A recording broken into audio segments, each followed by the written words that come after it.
Hello guys, അപ്പോൾ ഇന്ന് ഞാൻ വന്നിട്ടുള്ളത് നമുക്ക് എല്ലാവർക്കും ഫേവറേറ്റ് ആയിട്ടുള്ള ഒരു ഫ്രൂട്ടിനെ പറ്റി പറയാനാട്ടോ. അതാണ് നമ്മുടെ ഡ്രാഗൺ ഫ്രൂട്ട്. വിറ്റാമിൻസ് ഒക്കെ അടങ്ങിയിട്ടുള്ള ഫ്രൂട്ടാട്ടോ. അപ്പോൾ ഇത് നടാൻ വലിയ സ്ഥലമൊന്നും വേണ്ട, വളരെ കുറച്ച് സ്ഥലം മതി. ഇതിങ്ങനെ നമ്മൾ നടണേന്ന് വെച്ചാൽ കോൺക്രീറ്റിൻ്റെ തൂണില്ലേ, അത് നമ്മൾ ഇച്ചിരി ഭാഗം മണ്ണിൽ കുഴിച്ചിടണം. എന്നിട്ട് അതിൻ്റെ ഒരു സൈഡിലായിട്ട് നമ്മുടെ ഡ്രാഗൺ ഫ്രൂട്ടിൻ്റെ തൈ നടണം. എന്നിട്ട് അതിന് ശേഷം നമ്മൾ ആ 4 മൂലയിലും അതിങ്ങനെ നിൽക്കാൻ പാകത്തിന്, കറക്റ്റായിട്ട് നിൽക്കാൻ പാകത്തിന് വള്ളി വെച്ച് നന്നായിട്ട് കെട്ടി വെക്കണം കേട്ടോ.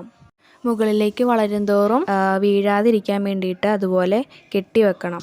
ഈ കോൺക്രീറ്റ് തൂണിൻ്റെ മുകളിലായിട്ട് 4 മൂലയിലും ഓരോ ഹോള് വേണം. അപ്പോൾ അതിലൂടെ നമ്മൾ കമ്പി കയറ്റിയിട്ടിട്ട് അത് വളച്ചിട്ട് അതിൻ്റെ മുകളിൽ നമ്മൾ ടയർ വെക്കും. അപ്പോൾ ഈ നമ്മുടെ ഡ്രാഗൺ ഫ്രൂട്ടിൻ്റെ തൈ വലുതായിട്ട് വരുമ്പോൾ മുകളിലെത്തുമ്പോൾ താഴത്തേക്ക് അത് ടയറിൻ്റെ മണ്ടയിൽ കൂടെ വീണോളും. ഇപ്പോൾ ഇതിനകത്ത് നല്ലതുപോലെ കായ ഉണ്ടായിട്ടുണ്ട് കേട്ടോ. അപ്പോൾ ഇത് കണ്ടില്ലേ, ഇതൊക്കെ അത്യാവശ്യം പഴുത്തിട്ടുണ്ട്. ഇത് കണ്ടില്ല, ഇതൊക്കെ ഇനി പഴുക്കാനുള്ള കേട്ടോ.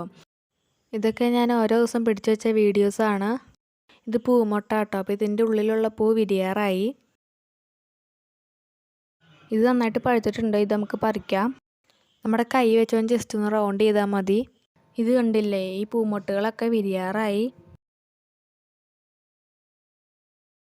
അപ്പോൾ ഇത് കണ്ടില്ലേ, നല്ല പഴുത്ത ഡ്രാഗൺ ഫ്രൂട്ട് ആട്ടോ. അപ്പോൾ നമുക്കിത് പറിച്ചെടുക്കാം. ഒരെണ്ണം 1 കിലോയൊക്കെ ഉണ്ട്.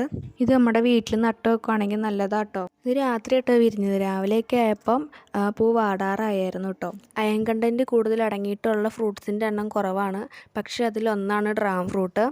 ഇത് നമ്മുടെ സ്കിന്നിനൊക്കെ നല്ലതാണ്. നമുക്കെല്ലാവർക്കും അറിയുന്നത് പോലെ തന്നെ ഡ്രാഗൺ ഫ്രൂട്ടിന് ഒട്ടേറെ ഗുണങ്ങളുണ്ട്.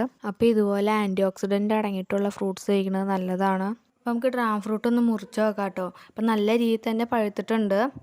ഈ ഡ്രാഗൺ ഫ്രൂട്ടിൻ്റെ ഉള്ളിലത്തെ കളറ് പിങ്കാണ്.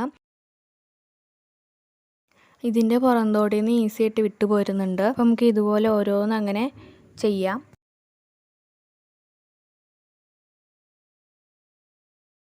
അപ്പോൾ ഇതുണ്ടല്ലേ, 4 പീസാക്കിയിട്ടുണ്ട് കേട്ടോ. അത്യാവശ്യം നല്ല വലിപ്പമുണ്ട് കേട്ടോ ഡ്രാഗൺ ഫ്രൂട്ടിന്. ഷെയ്ക്ക് അടിക്കാൻ വേണ്ടിയിട്ട് നമ്മൾ പാലെടുത്തിട്ടുണ്ട്. നമുക്കൊരു മിക്സിയുടെ ജാറിലേക്ക് ഇട്ട് കൊടുക്കാം. പിന്നെ നമുക്ക് പഞ്ചസാര 4-5 ടേബിൾ സ്പൂൺ ഇട്ട് കൊടുക്കാം. ഇനി ഡ്രാഗൺ ഫ്രൂട്ട് കട്ട് ചെയ്ത് വെച്ചത് ഇട്ട് കൊടുക്കാം. ഇനി നമുക്ക് ഒന്ന് മിക്സിയുടെ ജാറിലിട്ട് നന്നായിട്ട് അടിച്ചെടുക്കണം കേട്ടോ. ഇതാ നമ്മുടെ ഡ്രാഗൺ ഫ്രൂട്ട് ഷേക്ക് റെഡി ആയിട്ടുണ്ട്.